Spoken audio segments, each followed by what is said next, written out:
¡Llévese, encontrado!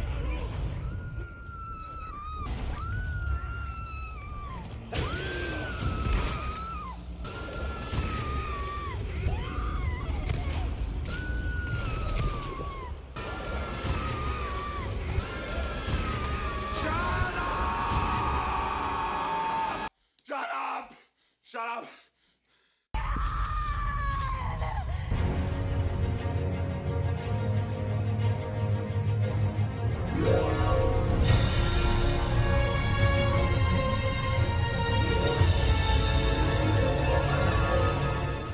Resident Evil 4 Remake is a survival horror game developed and published by Capcom. This is a remake of the original Resident Evil 4 that came out in January of 2005. And just like the original, you play as Leon Kennedy, following the destruction of Raccoon City from Resident Evil 2. Leon has been essentially forced into becoming a US government agent and put through rigorous training to carry out his missions. Leon has been sent on a mission to a village in Europe where the US president's daughter, Ashley Graham, is being held captive. Once Leon arrives, he realizes that the villagers are very hostile and seem to be being controlled by something or someone. So Leon sets out to find Ashley while also fighting people and creatures along the way in a fight for survival.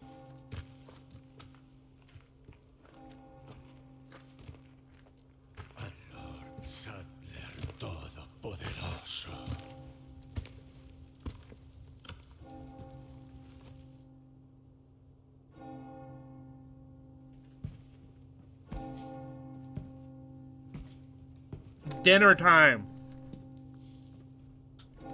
Dinner time. Now, I never played the original Resident Evil 4, and I was going to until I heard that they were doing a remake, so I decided to wait for this one, and I was not disappointed as I thoroughly enjoyed my playthrough of this game. I thought the creature designs, the boss fights, the combat, and the environments were all top-notch for the series. The one thing I wasn't a huge fan of was just how frustrating it was to tag along with Ashley, as she is the ultimate damsel in distress, as she will be almost kidnapped constantly. There are certain places you could tell her to hide in certain places so she can stay out of the way while you're fighting, and I would recommend doing this, as otherwise you'll be fighting not only the enemy, but Ashley's kidnapping attempts too. Outside that, I thought this game was pretty much flawless, as from what I've seen from the original game, it is a very faithful adaptation of that original. Yeah, some things are changed, as does happen in any remake, but for the most part, they are very faithful, and that is a great thing, especially for those who love the original so much. The combat is very much like the Resident Evil 2 and 3 remakes. It is a third-person shooter, with just a few changes, such as Leon's ability to do a switch kick, back elbow, and a suplex in some instances once you have staggered an enemy. Your knife is also a huge part of this game, as it can break, and it is the only way to parry in this game. So keeping your knife's durability up is a big deal. The knife can be repaired for money at the merchant if it does happen to break, so not all hope is lost if that does happen. You will also be given a huge array of weapons, from the normal pistol all the way to a rocket launcher that is sold by the merchant. But be careful, as the rocket launcher is a one-time use item and costs about $80,000, so if you decide to buy it, use it wisely. Some of these weapons do use the same kinds of ammo though, so also be aware of that, as you can sell the lesser weapon to the merchant for a decent amount of money that you can use on other weapons or weapon upgrades. Another way to make extra money from the merchant is by finding items that have slots where gems can be placed. These gems come in round and rectangular shapes and can be found at different rarities, from red to yellow round gems to green to red rectangle-shaped gems that you can find around the map throughout the game. The better the gems slotted into the item, the more it can be sold for at the merchant. I sold some of them for upwards of $42,000, and I'm sure you can find an item that sells for more with the right gems. The weapon upgrades that I talked about before are also done at the merchant. So the merchant is a huge part of the game, and was a big part of the original game also, even though in the original I think you can kill the merchant, which you can't do in this game, which is fine by me because I do really enjoy upgrading my weapons. There are some things you can't do at the merchant, such as buying ammo. You can get ammo for all your weapons in 3 ways.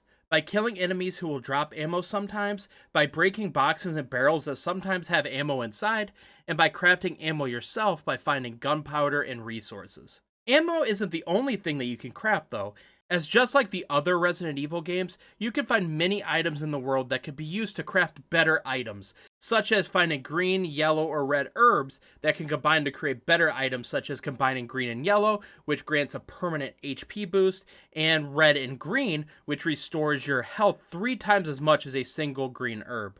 This is just to name a few of these combinations you could do with these items, so be aware of these upgrades as you are playing through the game. Another big part of the Resident Evil games, which is also in this one, is your resource management.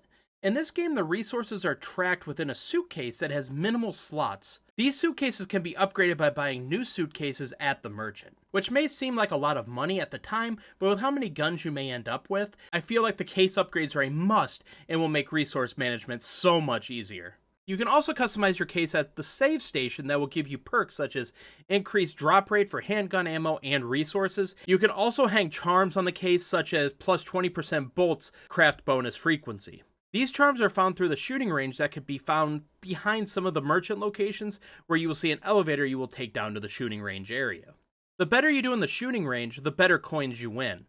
These coins can be used in a gumball-like machine beside the elevator that will give you charms that you put on your case. In regards to the case customization, I never found any in the world. Not saying you can't, I just never personally found any while out scavenging, but I was able to trade for them at the merchant by using Spinal, which are like purple gems that are collected throughout the game. The best way to collect Spinal is by doing side missions. These missions are found on blue notes that you will find usually hanging close by the merchant or in easy-to-see areas.